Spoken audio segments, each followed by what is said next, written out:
Well, tomorrow marks 1 month since the U.S. and European forces began airstrikes in Libya. President Obama and leaders from France and Great Britain, well, they all said that the need was dire and that the mission was humanitarian-based and would also be brief. Well, since that time, NATO forces have taken control, but the weapons and the intelligence on the ground in Libya are largely, well, from this country. While some people say that this is a just war, others say the justifications for getting involved were not only not good enough, they were wrong. Well, among those people, Alan Kuperman, a professor of public affairs at the University of Texas at Austin. He's also an author, and among his works, this book, The Limits of Humanitarian Intervention. And Alan, I know that you've written a lot about this, and something that you said was that the U.S. involvement in Libya is not only not preventing murder and suffering, but that it's in fact causing suffering by innocent people and also prolonging the civil war in Libya. Where is your evidence of this? Well, my evidence is that the claim that was made by the Obama administration that there was going to be a bloodbath, that there was going to be even genocidal violence, that Gaddafi was deliberately, intentionally massacring civilians.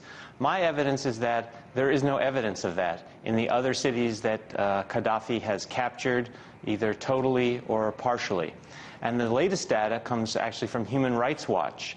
And what they found is that the victims in Misrata, which is the third biggest city in Libya, only 3% of the wounded are women.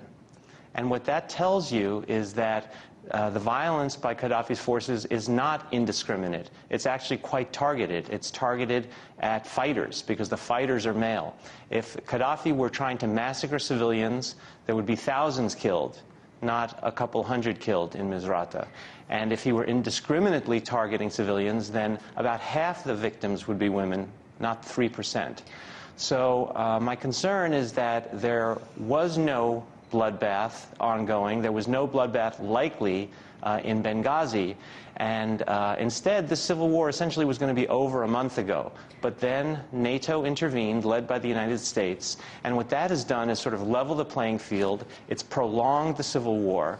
Cities in the center of Libya on the coast have now changed hands 2, 3, 4 times. Every time they change hands, they're shelling from both sides and the civilians that are caught in the middle.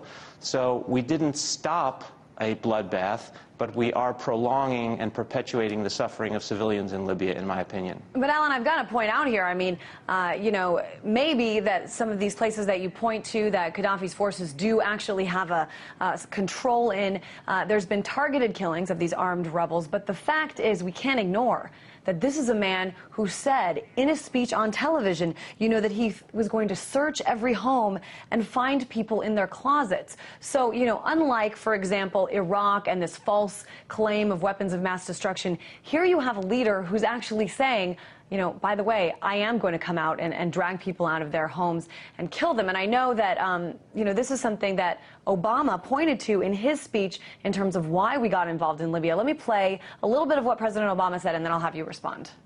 Sure. We knew that if we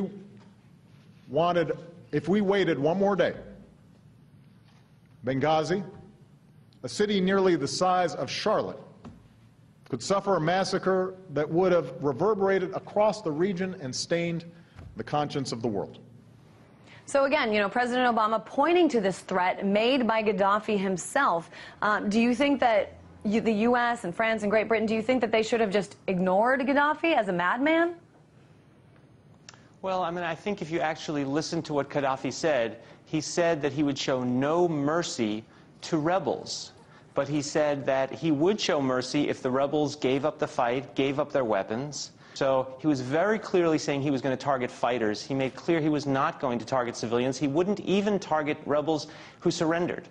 So, and he was clear about this. So it seems to me that President Obama exaggerated the threat.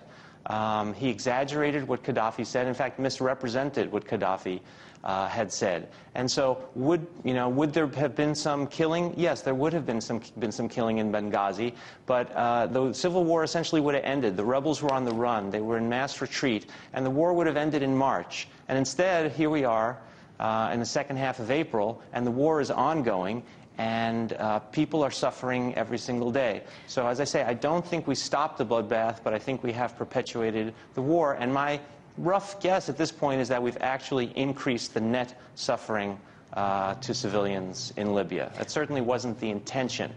And the only question for me then is, why did Obama do this? Did he get tricked by the rebels who claimed that there was going to be a genocide? Or was he sort of in on that, sort of a co-conspirator, exaggerating with the rebels the threat of a genocide in order to launch an intervention for other purposes?